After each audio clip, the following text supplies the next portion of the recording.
Hey everyone, hope you're having a great Thursday morning. Sun shining. The weather's great today, and it's just supposed to get better. So, hope you all are able to be out and enjoy that today.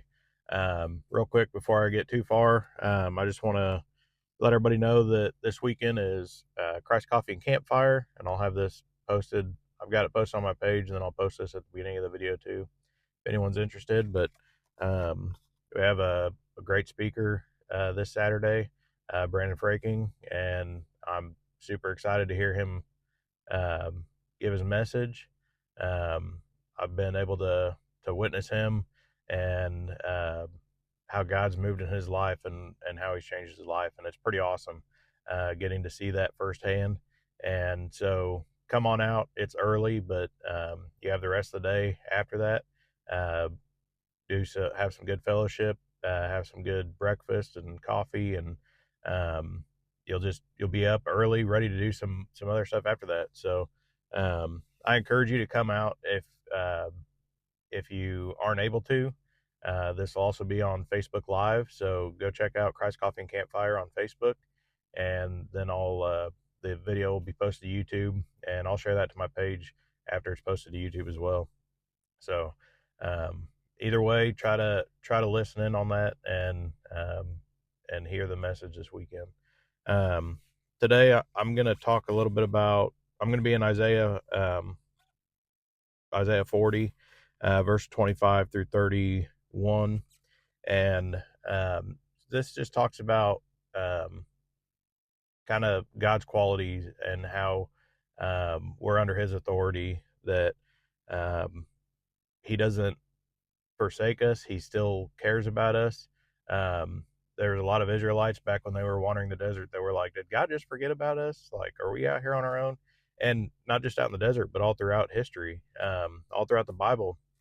Um, each time there'd be a new king, it seemed like it was the same story over again. Is like, God doesn't really actually care about us. We're going to do things our own way. So this is just a reminder that we can put our hope and trust in Him. That He's the God of yesterday, He's the God of today, and He's the God of tomorrow, and He's never changing. He loves us, and He wants the best for us, and uh, He wants us to worship Him and glorify Him. So when we live according to His word and His will, we do that, and so we can trust that He will provide for us. We can trust that He has our best interests at heart, not what the world tells us. And I talk about this a lot: what the world says that we need, what the world says that we want. But He knows what our needs are, and He knows our desires. So sometimes our desires don't align with God, and so He'll refine us um, to help our desires align with His will. So yeah, I'm going to go ahead and read this verse. To whom will you compare me? Who is my equal? Asks the Holy One. Look up into the heavens. Who created all the stars? He brings them out like an army, one after another, calling each by its name because of His great power and incomparable strength. Not a single one is missing. O Jacob, how can you say the Lord does not see your troubles? O Israel, how can you say God ignores your rights? Have you never heard? Have you never understood? The Lord is the everlasting God, the creator of all the earth. He never grows weak or weary. No one can measure the depths of His understanding. He gives power to the weak and strength to the powerless. Even youths will become weak and tired, and young men will fall in exhaustion. But those who trust in the Lord will find new strength. They will soar high on wings like eagles. They will run and not grow weary. They will walk and not faint. So we know that from reading that, we know that God's going to sustain us whenever we're going through hard times, whenever we're just going through life. It's just sometimes it seems like it's a struggle. Sometimes it seems like we're just worn out.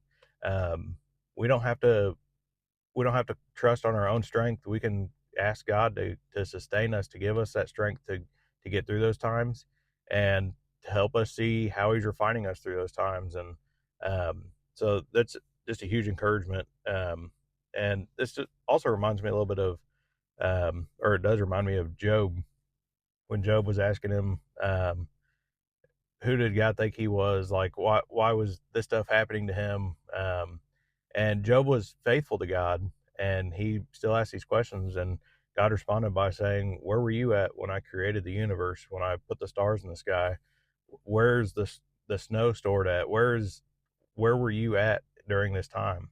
Um, and so it's not that God doesn't want us to ask him questions. It's not um, that he can't handle our questions and our doubts.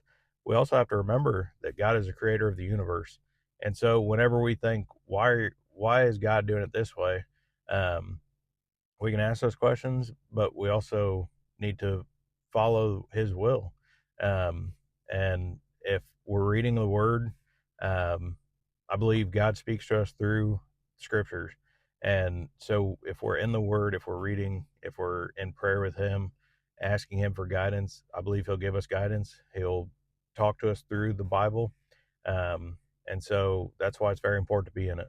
Um, and one more thing, I know this one's going a little long. One more I'd like to read is Romans 1, verse 20.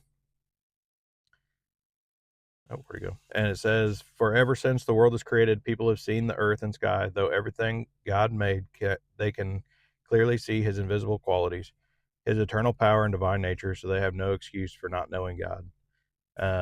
So when we talk about this stuff, and you're like, well, I mean, how can we know that God is real? Um, just by seeing his creation, by seeing how the world works, how nature works, how we get oxygen from trees, how the human body works. Um, to me, it's always amazing that the mechanisms of the eyeball, if you ever study that a little bit, it's so amazing, and it can't be replicated yet by um, all the technology we have, and we can't replicate what the human eye can do. And that alone, it just it doesn't point to random um, random evolution or whatever else you might think happened. It just doesn't point to that. God's design is perfect. Do our bodies break down here on Earth? Yeah, they do, but that's part of living in a fallen and sinful world. And so that was never the um, purpose. That was never the goal. The goal was to have these bodies forever and they not break down, and the world be how God created it to begin with.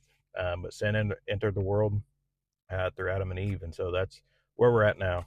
Um, a lot of other stuff we get into, so sorry for going a little longer, but uh, just remember today, just pray to God, ask him for guidance, know that he's there watching over us. He cares for your needs, and he cares for what's going on in your life. So if you have any prayer requests, let me know. If not, I'll be praying for you anyway, and hope to see you at Christ Coffee Campfire this weekend. See ya.